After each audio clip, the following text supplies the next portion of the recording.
November 29 சனிக்கிழமை. வல்லவனானார். தேவனை மகிமைப்படுத்தி விசுவாசத்தில் வல்லவனானான். ரோமர் 4:21. வல்லமையை தரித்துக்கொள் என்று ஆண்டவர் சொல்கிறார். வல்லமையை எப்படி தரித்துக் கொள்வது? ஆபிரகாம் தான் வல்லமையை தரித்துக் கொண்ட வழிமுறையை மேலே உள்ள வசனத்தின் மூலமாக நமக்கு தெரியப்படுத்துகிறார். அந்த வசனத்தை முழுமையாக வாசியுங்கள். தேவன் வாக்குத்தத்தம் பண்ணினதை நிறைவேற்ற வல்லவராயிருக்கிறார் என்று முழு நிச்சயமாய் நம்பி தேவனை மகிமைப்படுத்தி விசுவாசத்தில் வல்லவனானான். இந்த வசனத்தில் 4 கருத்துகள் சொல்லப்பட்டிருப்பதை பார்க்கிறேன். முதலாவது, நம்முடைய தேவன் வல்லவர் என்பது. தேவன் வாக்குத்தத்தம் பண்ணியதை நிறைவேற்ற வல்லவர். இரண்டாவது, அந்த வல்லமையை முழு நிச்சயமாய் நம்புவது. மூன்றாவது, தேவனை மகிமைப்படுத்துவது. நான்காவது, விசுவாசத்தில் வல்லவனாவது. நாம் ஆராதிக்கிற நம்முடைய தேவன் வல்லமை உள்ளவர். வானாதி வானங்களை சிருஷ்டித்த அவர் வல்லமை உள்ளவர். சூரியன், சந்திரன், நட்சத்திரங்களை எல்லாம் அந்தரங்கத்திலே தொங்கவிட்டு நிலை நிறுத்துகிற அவர் வல்லமை உள்ளவர்.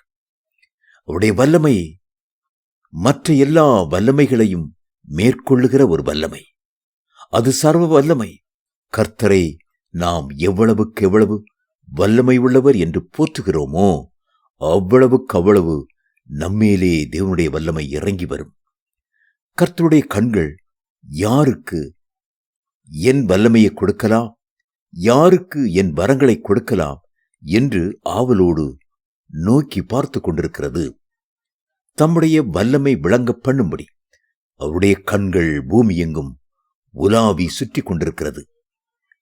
சிம்சோன் மேல் தேவனுடைய வல்லமை அளவில்லாமல் இறங்கி வந்தபோது அவனை கட்டியிருந்த அத்தனை கயிர்களும் கட்டுகளும் அக்னிப்பட்ட நூல் போல் எரிந்து சாம்பலாய் போனது. கர்த்தருடைய வல்லமை உங்களை நிறைக்கும் பொழுது எந்த சூனிய கட்டும் செய்வினை கட்டும் உங்களை நெருங்கவே முடியாது. உங்களை அவர் அக்னி ஜுவாலையாக மாற்றுவார். இன்று முதல் உங்களுடைய வாழ்க்கையிலே ஒரு திருப்பு முனையை அவர் கட்டளையிட விரும்புகிறார். ஆபிரகாமுக்கு கர்த்தர் வாக்கு பண்ணி சந்ததியை தருவேன் என்று சொன்னார். கர்த்தர் நிச்சயமாகவே அதை நிறைவேற்றுவார் என்ற நம்பிக்கையோடு கூட ஆபிரகாம் கர்த்தரை சார்ந்து கொண்டார். கர்த்தர் கொடுத்த வல்லமையினாலேயே வானத்தின் நட்சத்திரங்களைப் போன்ற சந்ததியை பெற்றுக்கொண்டார். சாத்ராக், மேஷாக், ஆபேத்நேகோ என்பவர்கள் கர்த்தருடைய இன்னொரு வல்லமையை சார்ந்து கொண்டார்கள். அதுதான் தப்புவிக்கும் வல்லமை, விடுவிக்கிற வல்லமை.